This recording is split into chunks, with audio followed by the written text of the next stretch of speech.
Welcome to Apoorva's Nalabagam. உங்கள் வீட்டில் இருக்கிறவங்களுக்கு முள்ளங்கி பிடிக்காதா?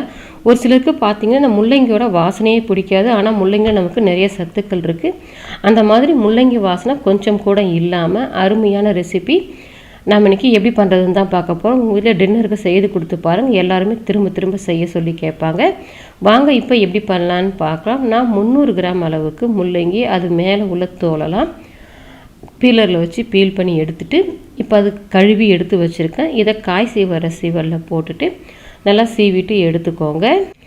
இப்போ நான் அந்த 2 முள்ளங்கியுமே சீவிட்டு எடுத்து வச்சுருக்கேன்.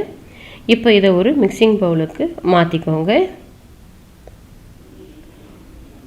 இப்போ இது கூடவே ஒரு கைப்பிடி அளவுக்கு நிறையவே மல்லிப்பொடியை கட் பண்ணியிருக்கேன். அதையும் இது கூட சேர்த்துட்டு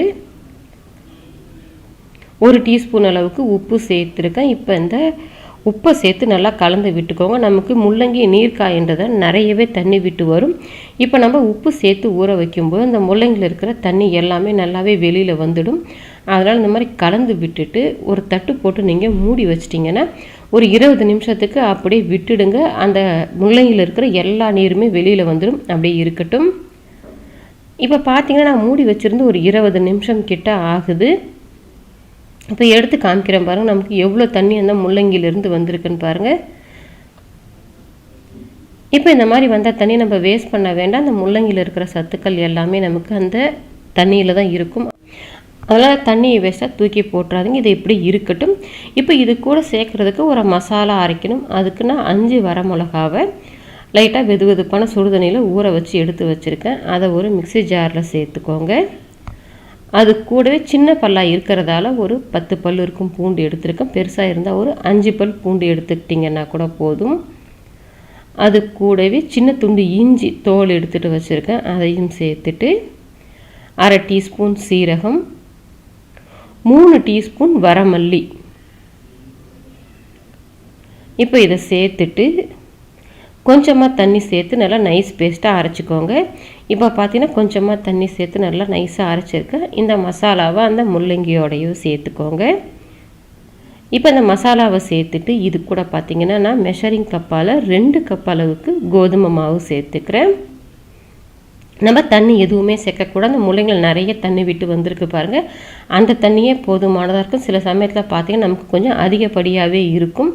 இந்த நான் எடுத்திருந்த அந்த 2 முள்ளங்கி 2 கப் கோதுமை மாவு பார்த்திங்கன்னா சாப்பிட்றதுக்கு ஒரு 6 பேர் 7 பேருக்கு தாராளமாக பற்றும். இப்போ பார்த்தா நம்ம சேர்த்துருந்த அந்த 2 கப் மாவு பத்தலை, தண்ணி கொஞ்சம் அதிகமாக இருக்கிற மாதிரி இருக்குது பாருங்கள். அதனால் நான் இதில் இன்னும் ஒரு 1/2 கப் அளவுக்கு கோதுமை மாவு சேர்த்துக்கிறேன். நீங்கள் ஒரு 2 பேருக்கு செய்ய போகிறீங்கன்னா ஒரு முள்ளங்கி எடுத்துக்கிட்டிங்கனாலே போதும். இப்போ நான் ஒரு 6 பேருக்கு செய்கிறேன். அதனால் ஒரு 300 கிராம் அளவுக்கு முள்ளங்கி எடுத்திருந்தேன். அதுக்கு உள்ள தண்ணியில் தண்ணி சேர்க்காமலே நான் மாவை பிசைஞ்சு எடுத்திருக்கேன். இப்போ பார்த்தீங்கன்னா 2.5 கப் மாவு எனக்கு சரியாக இருந்துச்சு. மாவு நல்லா சாஃப்டான மாவை சப்பாத்தி மாவு பதத்துக்கு நான் பிசைஞ்சிட்டேன். இப்போ பிசைஞ்சு வச்சுட்டு இப்போ மேலே மாவு வறண்டு போகாமல் இருக்கிறதுக்காக 1 ஸ்பூன் அளவுக்கு இதில் மேலே எண்ணெயை ஊற்றிட்டு ஃபுல்லாக தடவி விட்டுக்கோங்க.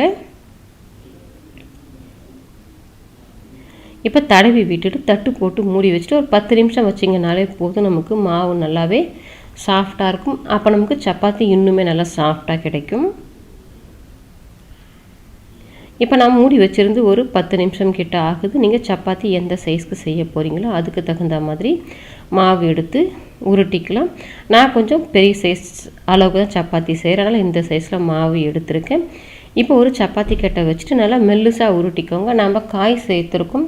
முள்ளங்கி வேக வைக்காமல் பச்சையாக சேர்த்துருக்கிறதால நல்லா மெல்லுசாக உருட்டினீங்கன்னா சப்பாத்தி நம்ம வேக வைக்கும்போது முள்ளங்கி நல்லா வெந்து வரும். இப்போ சப்பாத்தி உங்களை எந்த அளவுக்கு மெல்லுசாக உருட்ட முடியுமோ அந்த அளவுக்கு நீங்கள் சப்பாத்தியை நல்லா மெல்லுசாக உருட்டிக்கோங்க. இப்போ நான் சப்பாத்தியை உருட்டிட்டு நீங்கள் அப்படியும் போட்டு சுடலாம். இருந்தாலும் நம்ம இந்த மாதிரி ஒரு பெரிய பிளேட் ஒன்று வச்சுட்டு ஓரங்களை கட் பண்ணி எடுத்தோம்னா பார்க்குறதுக்கு எல்லா சப்பாத்தியும் ஒரே மாதிரியாக இருக்கும். இந்த மாவை நம்ம வேஸ்ட் பண்ண வேண்டாம். மறுபடியும் நம்ம உருட்டிட்டு சப்பாத்தியாக சுட்டுக்கலாம். பாருங்கள் நல்லா மெல்லுசாக உருட்டியிருக்கேன். இப்போ பார்த்தீங்கன்னா அடுப்பில் தோசைக்கல்லும் போட்டிருக்கேன். இப்போ தோசைக்கல் நல்லா காஞ்ச பிறகு நம்ம உருட்டி வச்சுருந்த அந்த சப்பாத்தியை சேர்த்துட்டு கொஞ்சம் நேரத்துக்கு ஒரு முறை திருப்பி போட்டு நல்லா கோல்டன் கலரில் சுட்டுக்கலாம். அடுப்பை மீடியம் ஃப்ளேமில் வச்சுட்டு சுடுங்க. நம்ம காய் சேர்த்துருக்கிறதால காய் வேகணும். ஹை ஃப்ளேமில் வச்சிட்டிங்கன்னா கரிஞ்சிரும், உள்ளுக்குள்ளே எல்லாம் வேகாது. இப்போ பார்த்தா மேலே அந்த ப்ரௌன் கலர் மாதிரி வந்துருக்கு பாருங்கள். இந்த மாதிரி வந்த பிறகு நான் இதில் கொஞ்சமாக நெய் தடவிக்கிறேன். இந்த நெய் தடவ விருப்பம் இல்லாதவங்க எண்ணெய் தடவிட்டு கூட நீங்கள் சுட்டுக்கலாம். இப்போ 2 சைடுமே பெரட்டி போட்டுட்டு நல்லா கோல்டன் கலரில் சப்பாத்தி செவந்து வரட்டும். இப்போ பார்த்தீங்கன்னா 2 சைடுமே பாருங்கள் நல்லா கோல்டன் கலரில் செவந்து வந்துருச்சு. இந்த மாதிரி வந்துட்ட பிறகு நம்ம வெளியில் எடுத்துக்கலாம். மீதமுள்ள எல்லா மாவையுமே இதே மாதிரி நம்ம சப்பாத்திகளாக சுட்டு எடுத்துக்கலாம். நீங்களும் உங்கள் வீட்டில் முள்ளங்கி சாப்பிடாதவங்களுக்கு இந்த மாதிரி செய்து கொடுத்து பாருங்கள். அந்த முள்ளங்கி வாசனை கொஞ்சம் கூட இருக்காது. நல்லா சாஃப்டான சப்பாத்தி, டேஸ்டான முள்ளங்கி சப்பாத்தி ரெடி ஆகிடுச்சு. இது கூட நீங்கள் சிம்பிளாக ஒரு தேங்காய் சட்னி வச்சு சாப்பிட்டீங்கனாலே போதும், இல்லை ரைத்தா வச்சு சாப்பிட்டீங்கன்னா கூட ரொம்பவே நல்லாயிருக்கும். ட்ரை பண்ணி பாருங்கள். ட்ரை பண்ணி பார்த்துட்டு எப்படி வந்ததுன்றதை கமெண்ட் செக்ஷனில் சொல்லுங்கள். லைக் பண்ணுங்கள், ஷேர் பண்ணுங்கள், அபூர்வாஸ் நலபாகத்துக்கு சப்ஸ்கிரைப் பண்ணுங்கள். கூடவே பெல் பட்டனையும் கிளிக் பண்ணுங்கள். அப்போ தான் அப்லோட்ஸ்லாம் உங்களுக்கு உடனடியாக கிடைக்கும்.